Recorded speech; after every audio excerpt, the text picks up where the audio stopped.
ओम शांति। आज 4 अक्टूबर 2021 की साकार मुरली है। मीठे बच्चे, बाप को याद करने की भिन्न भिन्न युक्तियाँ रचो। पुरुषार्थ कर चार्ट रखो, थको नहीं, तूफानों में अडोल रहो। आज का प्रश्न है, बच्चों को अपना कौन सा अनुभव आपस में एक दो को सुनाना चाहिए। उत्तर है, हम बाप को कितना समय और कैसे याद करते हैं। भोजन के समय बाप की याद रहती है या अनेक प्रकार के विचार आ जाते हैं। बाबा कहते, बच्चे ट्राई करके देखो, भोजन पर बाप के सिवाय दूसरा कुछ भी याद तो नहीं आता है। फिर आपस में एक दो को अनुभव सुनाओ। दूसरा, कोई भी दर्दनाक सीन देखते हमारी स्थिति कैसी रही, इसका भी अनुभव सुनाना चाहिए। आज का गीत बजा है, लाख जमाने वाले कहे ओम शांति। मीठे मीठे बच्चे अब बेहद बाप को कैसे भूलेंगे, जिससे बेहद का वर्षा मिलता है, जिसको आधा कल्प से याद करते थे।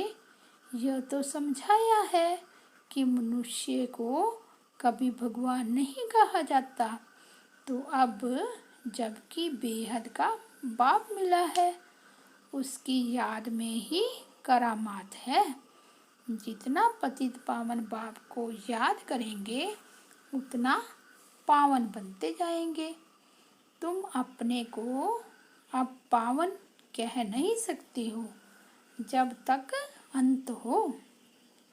जब संपूर्ण पावन बन जाएंगे तो ये शरीर छोड़ जाए संपूर्ण पवित्र शरीर लेंगे।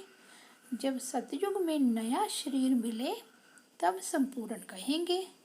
फिर रावण का खात्मा हो जाता है। सतयुग में रावण की एफजी नहीं बनाई जाती।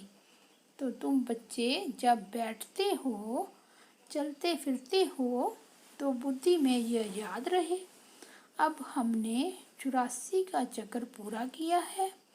फिर नया चक्र शुरू होता है, वह है ही नई पवित्र दुनिया, नया भारत, नई दिल्ली। बच्चे जानते हैं, पहले जमुना का कंठा है, जहाँ पर परिस्थान बनना है। बच्चों को बहुत अच्छी रीति समझाया जाता है। पहले पहले तो बाप को याद करो। भगवान बाप पढ़ाते हैं, वही बाप टीचर गुरु है, ये भला याद रखो। बाबा ने यह भी समझाया था कि तुम बाजोली खेलते हो, वर्णों का चित्र भी बहुत जरूरी है। सबसे ऊपर है शिव बाबा, फिर चोटी ब्राह्मण। ये समझाने के लिए बाबा कहते हैं, अच्छा यह बुद्धि में रखो कि हम 84 जन्मों की बाजोली खेलते हैं। अब संगम है, बाप जास्ती समय नहीं रहते हैं, फिर भी 100 वर्ष तो लगते हैं। उथल पाथल पूरी हो, फिर राज्य शुरू हो जाता है। महाभारत लड़ाई तो वही है, जिसमें अनेक धर्म विनाश, एक आदि सनातन देवी देवता धर्म की स्थापना हो रही है।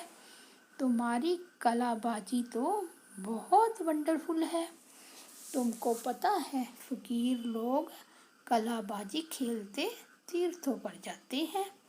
मनुष्यों की श्रद्धा तो रहती है ना, तो उन्हों को कुछ न कुछ दे देते हैं। परवरिश उन्हों की होती रहती है, क्योंकि ऐसे मनुष्य अपने साथ क्या उठाएंगे। बाबा तो इन सब बातों का अनुभवी है। बाबा ने अनुभवी रथ लिया है, गुरु भी किए, देखा भी बहुत कुछ, तीर्थ भी किए हैं। अब बाबा कहते हैं बाजोली तो याद कर सकते हो, हम अभी ब्राह्मण हैं, फिर देवता क्षत्रिय बनेंगे। यह है सारी भारत की बात। बाप ने ऐसे समझाया है, और धर्म तो जैसे बाई प्लांट है। बाप ने तुमको ही तुम्हारे 84 जन्मों की कहानी बताई है। सेंसिबल जो हैं वह हिसाब से समझ सकते हैं। इस्लामी आएंगे तो एवरेज कितने जन्म लेंगे, एक्यूरेट हिसाब की तो दरकार नहीं। इन बातों में तो कोई फिक्रात की बात नहीं। सबसे जास्ती फिक्र यह रहती है कि हम बाबा को याद करते रहें। बस एक ही फिक्र है, एक को याद करने का घड़ी घड़ी माया और फिक्रात में डाल देती है। इसमें माया फिक्र बहुत डालती है। बच्चों को याद करना ही चाहिए। अब हमको घर जाना है। स्वीट होम जिसको याद नहीं आएगा, किसको याद नहीं आएगा। मांगते भी हैं शांति देवा, भगवान को कहते हैं हमको शांति दो। अब तुम बच्चे यह तो जानते हो यह पुरानी दुनिया खत्म हो जानी है, यह भी तुम्हारी बुद्धि में है। और मनुष्य तो घोर अंधियारे में है। शांति सतयुग में ही होती है। एक धर्म, एक भाषा, रस्म रिवाज भी एक ही है। वहाँ है ही शांति का राज्य। अद्वैत की बात ही नहीं, वहाँ तो एक ही रजाई होती है और सतो प्रधान है। रावण राज्य है नहीं जो लड़ाई हो। तो तुम बच्चों को खुशी का पारा चढ़ना चाहिए। शास्त्रों में जो गायन है, अति इंद्रिय सुख गोप गोपियों से पूछो। गोप गोपियाँ तो तुम हो ना, तुम सन्मुख बैठे हो। तुम्हारे पास भी नंबरवार हैं जिनको याद रहता है कि बाबा हमारा बाबा भी है, टीचर भी है, गुरु भी है। यह तो वंडर है ना। लाइफ तक साथ देते हैं, गोद में लिया और पढ़ाई शुरू कर देते। तो यह याद रहने से भी खुशी बहुत रहेगी। परंतु माया फिर यह भी भुला देती है। मनुष्यों को ये भी समझाना होता है। मनुष्य पूछते हैं बाकी थोड़ा समय कहते हो, क्या प्रूफ है? बोलो, देखो इसमें लिखा हुआ है भगवान वाच, यज्ञ भी रचा हुआ है। यह है ज्ञान यज्ञ। अब कृष्ण तो यज्ञ रच ना सके। बच्चों को यह भी बुद्धि में रहना चाहिए कि हम ब्राह्मण इस बेहद यज्ञ के हैं। बाबा ने हमको निमित्त बनाया है। जब तुम अच्छी रीति ज्ञान और योग की धारणा करते हो, आत्मा संपूर्ण बन जाती है, तब इस भंबोर को आग लगेगी। मनुष्यों को ही पता होता है ना कि ये बेहद का कर्म क्षेत्र है। यहाँ सभी आकर खेल करते हैं। बनी बनाई बन रही, अब कुछ बननी नहीं। चिंता ताकि कीजिए जो अनहोनी हुई। बाप कहते हैं बच्चे, चिंता उनकी की जाए जो अनहोनी हो गया सो ड्रामा में था, फिर उनका चिंतन काहे का करे। हम ड्रामा को देखते हैं, ड्रामा में जब कोई ऐसा दर्दनाक सीन होता है तो मनुष्य देखकर रोते हैं। अब वह तो हुआ झूठा ड्रामा, यह तो सच्चा ड्रामा है। सच सच करते हैं, परंतु तुमको कोई दुख के आंसू नहीं आने चाहिए। साक्षी होकर तुमको देखना है। जानते हो यह ड्रामा है, इसमें रोने की क्या दरकार है। पास्ट इज पास्ट का विचार भी नहीं करना चाहिए। तुम आगे बढ़ते बाप को याद करते रहो और सबको रास्ता बताते रहो। बाबा तो राय देते रहते हैं। त्रिमूर्ति के चित्र तुम्हारे पास बहुत हैं। क्लियर लिखा हुआ है, वह शिव बाबा यह वर्षा। तुम बच्चों को यह चित्र देखने से बहुत खुशी होनी चाहिए। बाबा से हमको विष्णुपुरी का वर्षा मिलता है। पुरानी दुनिया तो खत्म होनी है, बस यह चित्र सामने रख दो। इसमें खर्चा तो कुछ भी नहीं है, झाड़ भी बहुत अच्छा है। रोज सवेरे उठकर विचार सागर मंथन करो। अपना टीचर आपे ही बनकर पढ़ो। बुद्धि तो सबको है। चित्र अपने घर में रख दो। हर एक चित्र में फर्स्ट क्लास ज्ञान है। कहते हैं विनाश होगा तो तुम्हारी बाप के साथ प्रीत है ना। कहते भी हैं सतगुरु मिला दलाल के रूप में। तो तुम्हें कितनी अच्छी अच्छी बातें समझने समझाने के लिए मिली है, फिर भी माया का पंप बहुत है। 100 वर्ष पहले यह बिजली गैस आदि थोड़े ही थी। आगे वाइसराय आदि 4 घोड़े की 8 घोड़े की गाड़ी में आते थे। आगे साहूकार लोग गाड़ी में चढ़ते थे। अब तो विमान आदि निकल पड़े हैं। आगे ये कुछ नहीं था। 100 वर्ष के अंदर ये क्या हो गया है। मनुष्य समझते हैं यही स्वर्ग है। अब तुम बच्चे जानते हो स्वर्ग तो स्वर्ग है। ये सब पाई पैसे की चीजें हैं। इनको आर्टिफिशियल पंप कहा जाता है। अब तुम बच्चों को यही एक फुरना रहना चाहिए कि हम बाप को याद करें, जिसमें ही माया बिगड़ डालती है।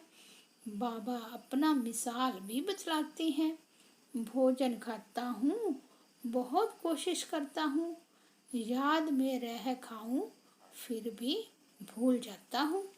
तो समझता हूँ बच्चों को तो मेहनत बहुत होती होगी। अच्छा बच्चे, तुम ट्राई करके देखो, बाबा की याद में रहकर दिखाओ। देखो, सारा समय याद ठहर सकती है, अनुभव सुनाना चाहिए। बाबा सारा समय याद ठहर नहीं सकती। बहुत किस्म किस्म की बातें याद आ जाती है। बाबा खुद अपना अनुभव बताते हैं। बाबा ने जिसमें प्रवेश किया यह भी पुरुषार्थी है। इन पर तो बड़े झंझट हैं। बड़ा कहलाना, बड़ा दुख पाना। कितने समाचार आते हैं। विकारों के कारण कितना मारते हैं, घर से निकाल देते हैं। बच्चियां कहती हैं मैं ईश्वर की शरण में आई हूँ। कितने विघ्न पड़ते हैं। कोई के पास शांति नहीं है। तुम बच्चों को खातरी है, अभी पुरुषार्थ कर श्रीमत पर चल, शांति में रहते हो।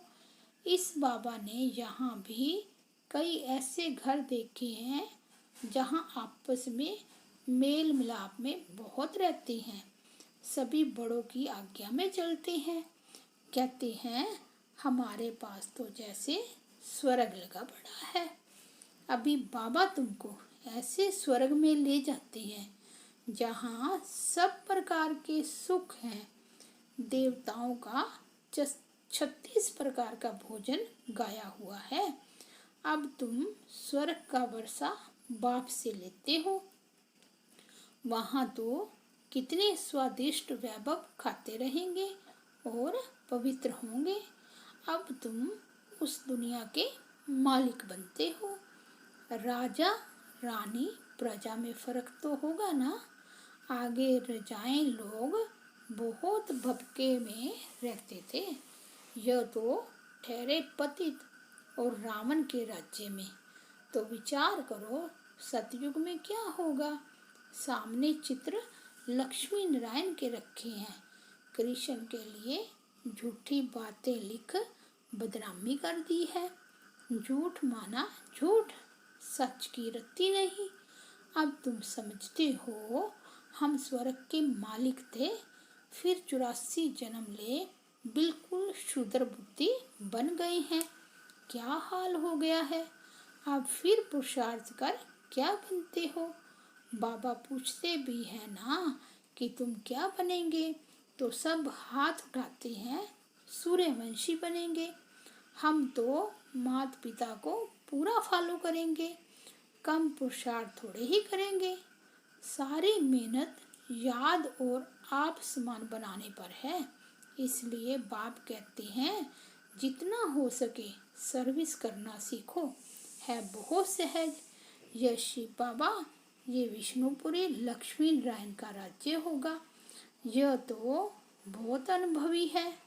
सीढ़ी पर तुम समझा सकते हो। तुम बच्चों को यह 4 चक्कर देखने से ही बुद्धि में सारा ज्ञान आ जाना चाहिए। यह जो लक्ष्मी नारायण है, इन्हों की राजधानी कहाँ चली गई। किसने लड़ाई की, जिसने हराया, जिससे हराया।